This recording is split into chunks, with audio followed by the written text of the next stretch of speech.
You're listening to Radio Podcast.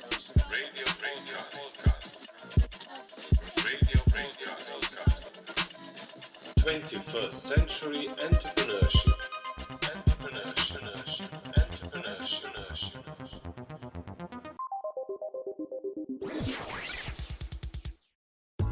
Hello.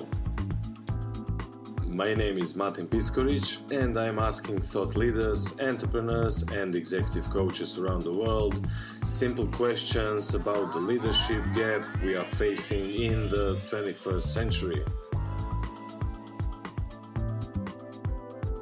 Maybe some of my respective guests' answers can help you in finding new ways of thinking, problem solving, work-life balance, and having higher resolution of mind. In this episode, I'm speaking with one of probably youngest entrepreneurs that I ever will, in human, not artificial intelligent definition of age. He is Mark Guberti, still in school but already has a serious number of social mass media followers and starting making serious money. As in every episode, I did some GarageBand music just for my special guest. It is one of my ways to express how do I experience that particular person through the music vibe.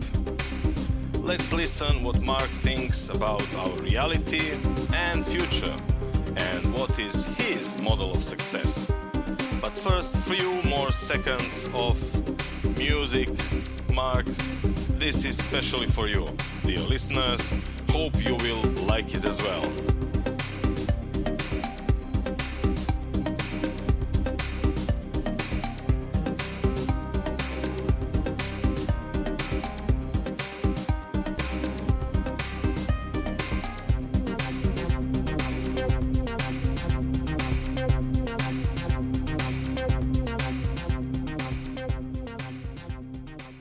So our guest today is Mark Guberti. Did you pronounce your last name good?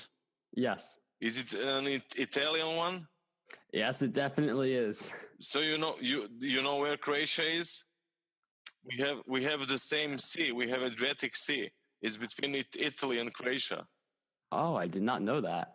Yeah, I mean maybe you heard about Dubrovnik or Split or Pula. If you go to the map, you will see that we are actually neighbors. Oh, that's pretty cool. In Europe. So, Mark, how are you today? I'm doing pretty good, Martin. Yeah, you're actually where are you from? New York or? Yes, I am a proud New Yorker.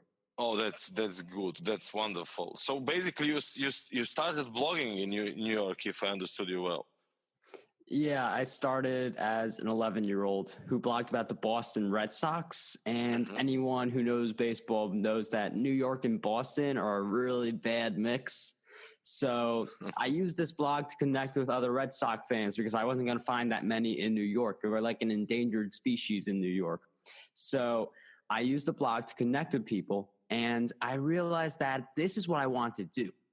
And I ended up writing blog posts on a different blog eventually, teaching people how to write great blog posts, how to get traffic, use social media, and all of that kind of stuff. And my desire to just learn more and more every single day evolved into me writing books, creating training courses, and doing all the things that I'm currently doing right now. Isn't that wonderful? I mean, I completely understand you. My first radio broadcast actually was when I was 16 years old. I was a programmer at the time, and I wanted to do some radio broadcasts about ICT. And it's amazing. You can just feel it in your guts, don't you? Yeah, I mean, that desire, that passion, that motivation. It keeps fueling me every single day. Like there's obviously there's ups and downs, but that desire always keeps me wanting to go more. It's like how in sports, like ups and downs, where even if you suffer a really big defeat, you still get out there for the next game, put on your uniform and play the game.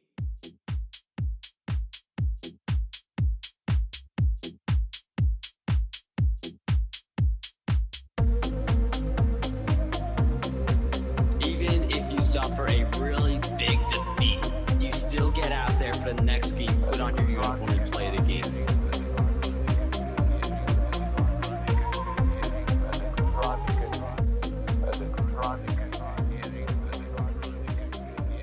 Yeah, man. I mean, you like you are doing it on some kind of autopilot. You are waking up every morning and just go and fight your fight. And can you tell us more about that excitement, about that desire, how your day looks like? You go straight from the school home and doing your stuff, or?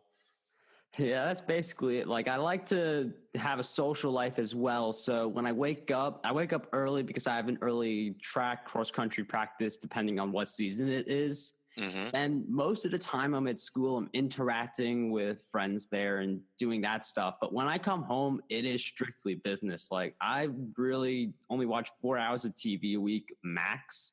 Mm-hmm. So I'm just throwing all of that time into my business because I know at the end of the day, I mean, I could watch YouTube videos and like procrastinate and do all those things like everyone else, but it's going to be so much more worthwhile for me to pursue my business versus all those other things. And at the end of the day, when I look back, I'll be happier with myself when I know that I worked on my priorities. Yeah, mate, I understand you absolutely. So let's go to one of our standard topic, and that's state of the world. From your perspective, if you can tell us more about anything you think is of global importance regarding entrepreneurship, business, social media, etc. Well, I feel like the world is currently opening up the curtain to more teenagers becoming successful entrepreneurs, and actually teenagers, like not just teenagers, but also people who aren't teenagers, because the ability that the web has provided has torn the age limit away. I mean, in the past, that's the past that I hear about in like old textbooks and like obviously when parents talk about it. They talk about how the only way you could really do anything was you had to wait until 18, get a job, or like get a job if you were 16, like a summer job. And then you had to like go up the ranks. Then you possibly start your business. Then you get like that really good position. But the basic idea is that there's a certain age limit to when you can start. But the web has really torn that away. And I feel like more people are going to utilize that as I see more stories of people who are becoming successful at young ages and creating a positive impact in the world, especially with what's been going on. See more stories of people who are becoming successful at young ages and creating a positive impact in the world, especially with what's been going on. Especially with what's been going on. Especially with what's been going on.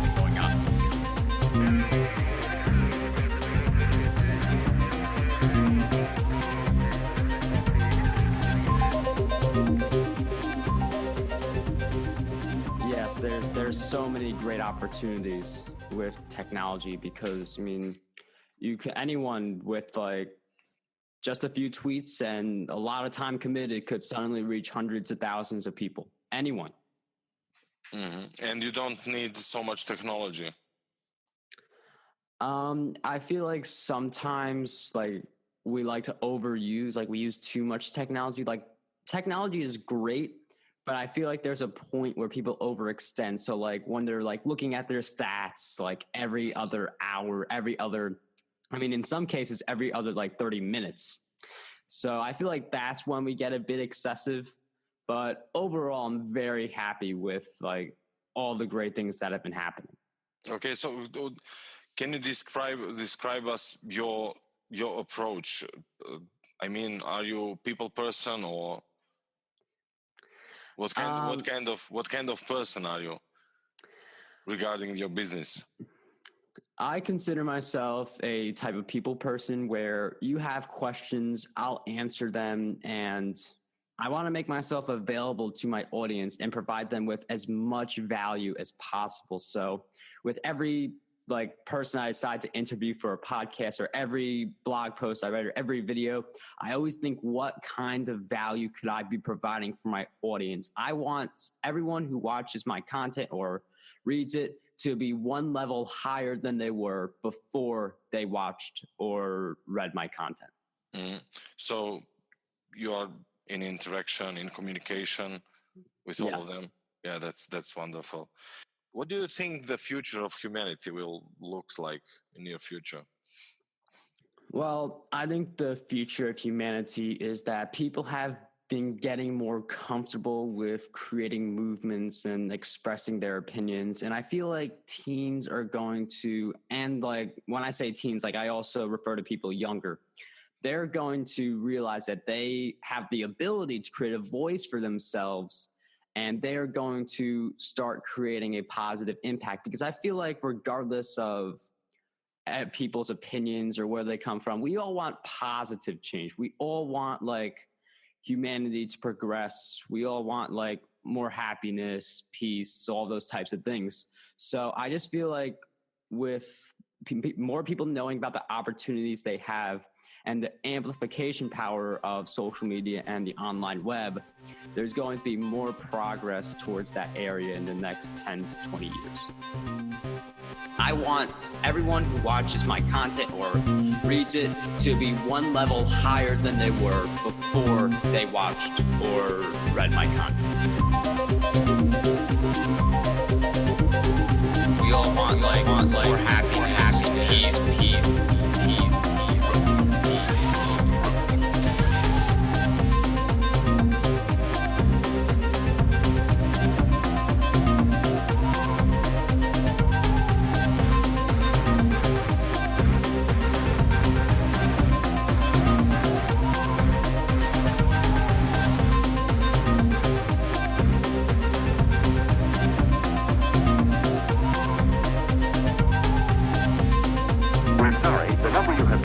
Not in service at this time.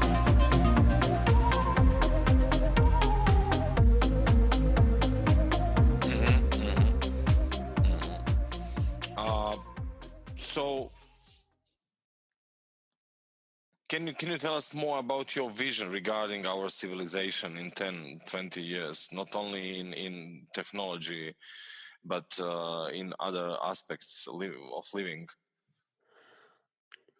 I mean, what do you feel? What do you have any thoughts regarding that one? It's a little harder to think about like what it's going to be like in 10 to 20 years. I just see a natural progression because I feel like every generation is a progression of the next. Mm-hmm. And like, obviously, like to some people, it may not look that way, but I feel like overall we find a way to like, I feel like it's like a positive sloping line in which it's always going to get better as it goes. There are going to be some ups, maybe even some serious downs, but overall it gets much better. That's wonderful. That's good to hear. And do you think will we be like cyborgs or still human beings?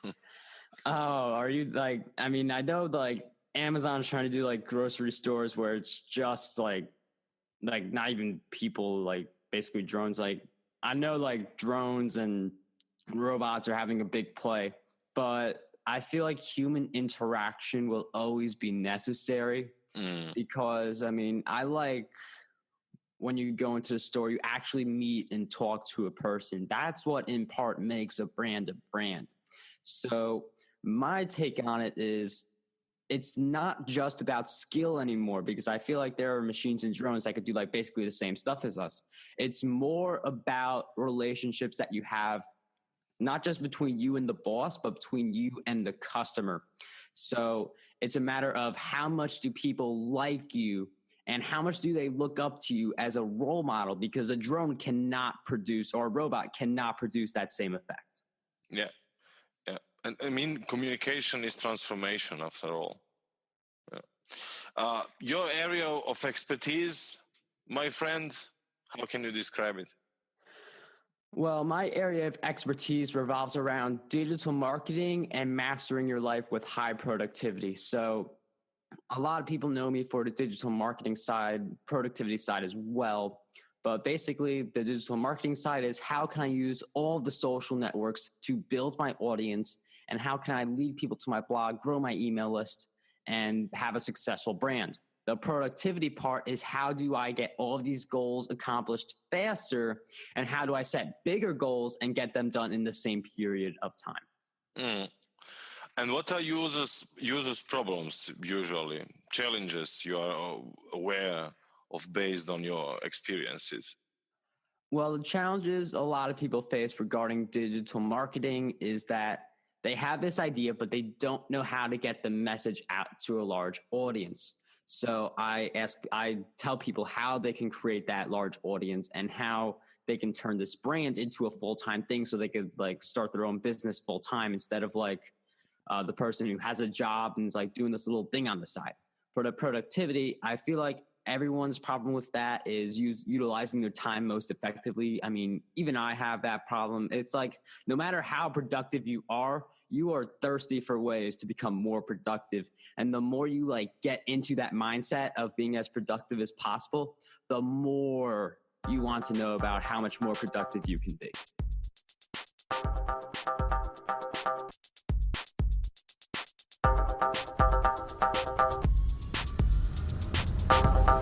It's a matter of how much do people like you and how much do they look up to you as a role model, because a drone cannot produce, or a robot cannot produce that same effect. Because a drone cannot produce, or a robot cannot produce that same effect.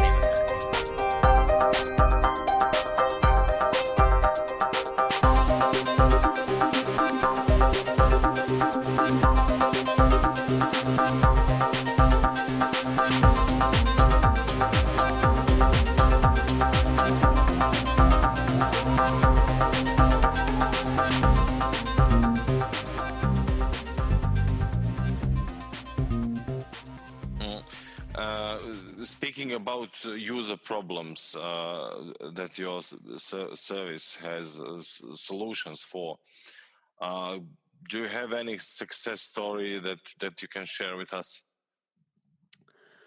Well, one of my users didn't know how to grow her Twitter audience. Like, she had a general idea of how to make it happen, but she was basically like, the numbers were flatlined. They would stay the same. So I gave her some advice onto how to grow that Twitter audience. And after she followed that advice, continued to read my content, she has now grown her audience significantly. I believe she's past 10,000 followers at this point. But it was just a matter of me giving her the advice and her taking action. That's wonderful. Okay, so we are almost out of time, Mark. My last question will be where we can find you, and if you can tell us a few words regarding your webpage structure. What system do you use? Is it WordPress, Wix, or something else? Well, you can find me at markguberti.com, M-A-R-C, and then Guberti, Guberti.com. I use WordPress.org for my website, and basically if you go there, I provide a lot of digital marketing productivity related advice. And I also recently came out with my membership site, Total Social Media Domination, which basically the title says itself, how do you dominate all the social networks? So if you want that one, you can head over to markguberti.com/TSMD to learn more about my membership site. Okay, so you will not tell us about Price Guberti at the moment. We need to log in and see for ourselves, yes? Yes. Okay, great speaking to you. Thank you for your time. I'm more than aware how busy you are, and nice talking to you. And we will definitely keep in touch and have another interview in near future. I look forward to it, Martin. Okay, Mark. Have a nice rest of the day. You too. Thanks.